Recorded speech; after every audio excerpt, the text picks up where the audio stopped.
So this is our review of the Husqvarna Svartpilen 701. Let's get into it.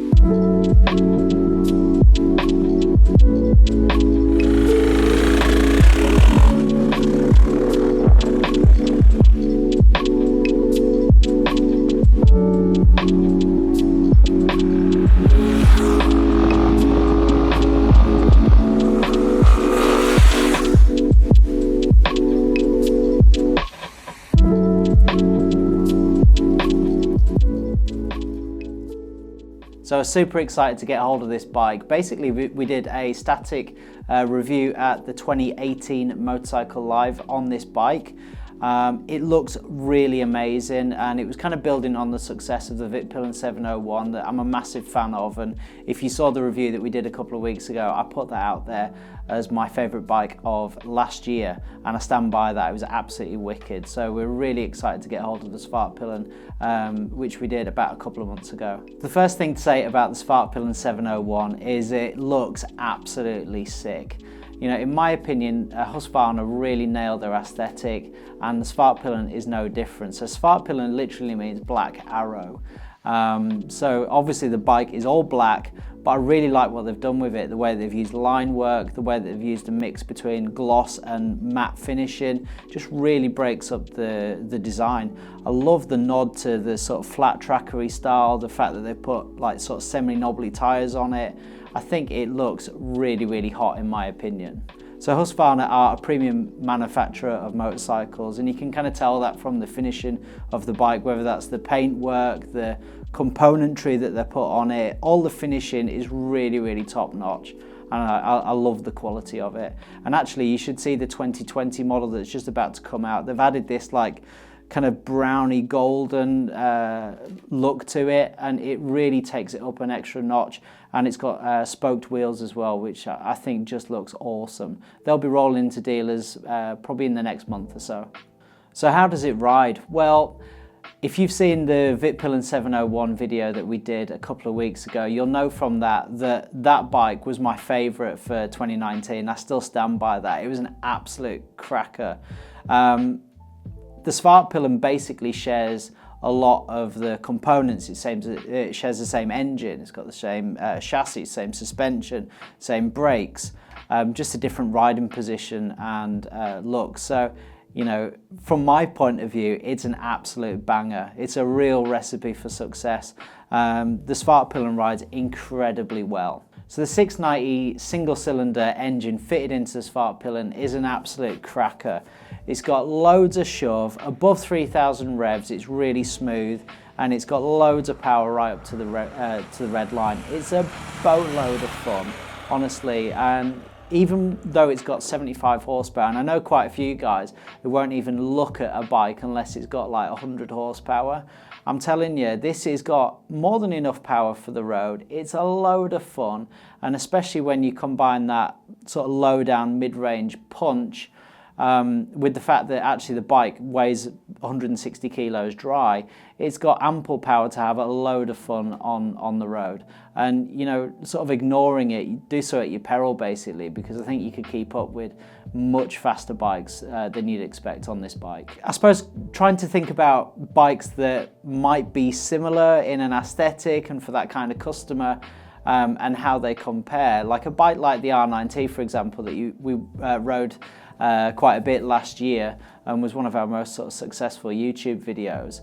While that bike has got quite a bit more power, it's also quite a bit heavier as well. And actually, you know, from my sort of unscientific approach and just from memory, I think the bikes are probably quite comparable in terms of their performance. I don't think you'd actually lose that much on the R9T if you compared it to the Svartpilen. And actually at the Bike Shed Festival there was quite a few R9Ts, and I wasn't really losing anything to them on the straights. In all, actually, I think this 690 engine, for me and my point of view, is one of the best engines for the road, actually. I think it's fun enough, I think it's really engaging, I think it's got a load of torque, I think it does a banging wheelie, and yeah, it's super fun to ride on the road without going so fast that you just lose your license. I think this engine is a really awesome road option if you're looking for a huge amount of fun, basically.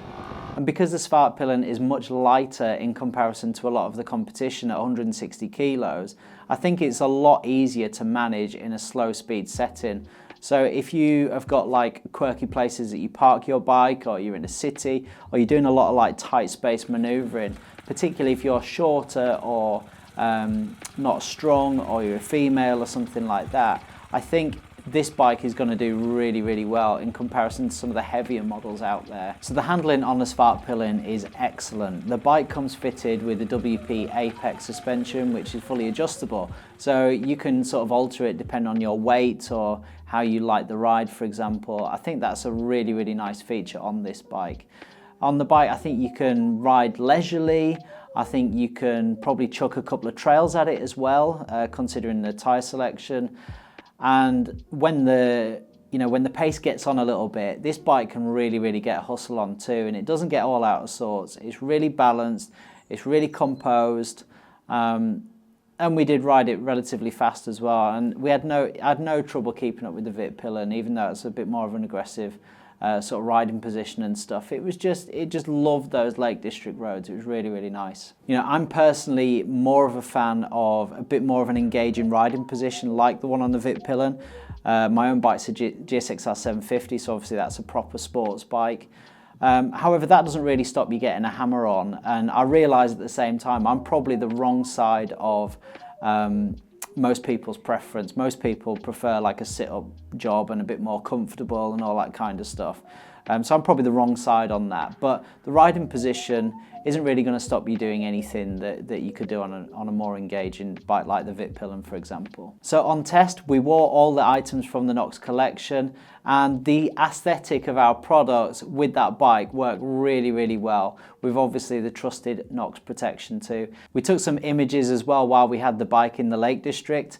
I think they turned out really well. You might have seen them on our social media profiles actually. And if you want to check out any of the gear that we're riding in, you can check the links in the description below. So please go and check them out and support what we're doing. So on a braking front, the Svartpilen comes with a single disc brake. Now normally when I'm riding a bike that's got a single disc, I'm like, is this actually going to work or not? No issues on the Svartpilen. It's got a massive 320mm disc up the front, and it's got a really, really powerful Brembo caliper, and it handles the job no problems. I think probably partly in fact that it's a massive caliper, and at the same time, obviously the bike is only 160 kilos dry, so handles it no problems in my experience. On the tyre front, the Svartpilen is running the Pirelli MT60s. Now this is like a road orientated on and off road tyre. That's the description of it. And when you look at it, you think, especially as a sports rider, you kind of look at, or predominantly road rider, you look at the tyre and you think, well, half the contact patch is missing. How's this going to work out? In my experience of riding the bike, actually I think they're pretty good. You know, I think they're a really good overall tyre. They're absolutely fine on the road. I rode in the wet and the dry. I didn't really have any moments. Is there sort of stickier road rubber out there? Of course there's gonna be. But at the same time, I didn't have any problems. And like I said, we were riding them relatively fast. But it also gives you the opportunity that if you did want to go out and check a couple of trails out, or lighter sort of trail work, you could probably go and do that on the Svartpilen. And make it into a bit more of an all-rounder bike, and they also look really cool as well. So all in all, I think Husqvarna have got a real winner with this bike. I think it's absolutely fantastic, but in the interest of fairness and of this not just looking like an advert, which it's not by the way, there are a couple of downsides and I'll list them here. Firstly is that the seat is pretty uncomfortable. It's thin, like that thin. It's pretty hard. And while it's quite wide, which means that you sort of spread your weight across that width, you can't get around the fact that, you know, it's a hard seat. You know, that's part of the style, and I absolutely understand that.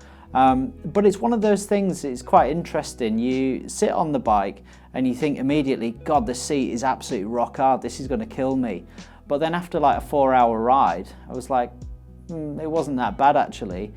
So I think actually it's quite a nice, it's quite a well-designed seat. It's just the fact that it's hard, and when I've seen people sit on them at shows and stuff, that's what they always comment on. God, this is a rock hard seat. but actually, unless you're doing like massive trips or something like that, or planning to ride like 4, 5, 6 hours at a time, I don't think it's as big a deal as possibly people would make out. Of course, there's limited pillion options, so if your intention is to take a pillion on the back of this Svartpilen quite often, this is probably not going to be the bike for you. The pillion option is pretty terrible. You know, you could take a guy like half a mile up the road or every once in a while, but this is not really a pillion bike just from the nature of it, and you can kind of tell that from the images too. Probably connected to that issue is the idea that you're probably not going to be able to put that much luggage on the back because the seat is so short. So if you're doing like massive trips and stuff, there's probably not a huge amount of room to strap luggage on to, which kind of is against the design of the bike anyway, but it's the kind of thing that we get in YouTube comments, but it's no good for this or it's no good for that. Maybe that's obvious, but I thought I'd put it in there anyway. And finally, the price. I'm sure that people would complain about the price. The price of the bike for 2020 is £9,300. But what you've got to remember, this is a premium motorcycle. It is a real premium motorcycle, and Husqvarna are a premium motorcycle manufacturer. It's got quality components, and I'm telling you, you don't see the type of components in the cheaper sort of alternatives to this bike. You're not getting adjustable suspension. You're just not getting the fit and finish that this bike has got.